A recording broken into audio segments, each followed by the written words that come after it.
Bonjour à toutes et à tous, c'est RK. Aujourd'hui, nous nous retrouvons dans la troisième partie du cours sur la mesure de Lebesgue. Donc aujourd'hui, nous allons nous intéresser à la mesure de Lebesgue sur un espace vectoriel normé. Rentrons alors dans le vif du sujet. Donc soit E norme, un K espace vectoriel normé avec K soit appartenant à L, qui est soit réel, soit complexe.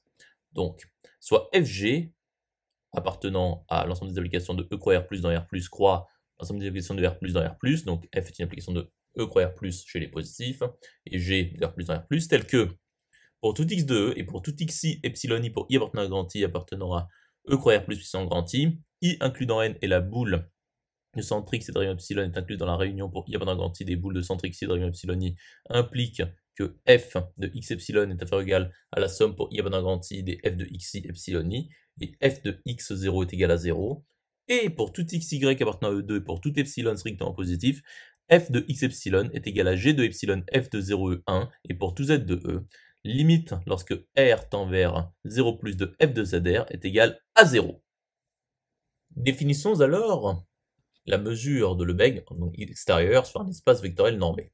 Donc soit lambda f étoile, qui est une application de l'ensemble des parties de E dans R+, qui est associée à A, plus l'infini si pour tout xi epsilon i appartenant à E croix R plus puissance grand I inclus dans N, implique qu'il existe y appartenant à A, tel que y appartient à E privé de la réunion pour i appartenant à grand I des boules de centre xi et de rayon ont epsilon i, ou inf des sommes pour i appartenant à grand I des f de xi epsilon i, tel que i est inclus dans N, et xi epsilon i pour i appartenant à grand I appartenant à E croix R plus puissance grand I, et A est inclus dans la réunion pour i appartenant à grand I des boules de centre xi de rayon epsilon i, sinon. Poursuivons l'étude.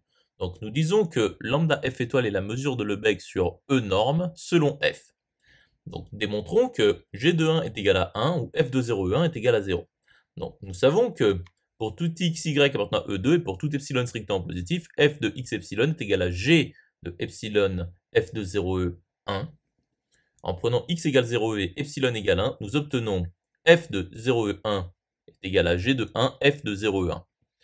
Donc g de 1 moins 1 facteur de f de 0,1 est égal à 0. Et donc g de 1 est égal à 1, ou f de 0,1 est égal à 0. Conclusion établie. Continuons l'étude. Donc nous remarquons que lambda f étoile est également une mesure de Lebesgue de l'espace métrique associé à E norme selon f.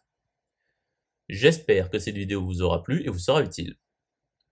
Un serveur Discord est mis à votre disposition, vous trouverez le lien dans la description, et une chaîne secondaire a été ouverte, vous trouverez également le lien dans la description. Nous nous retrouvons dans la quatrième partie.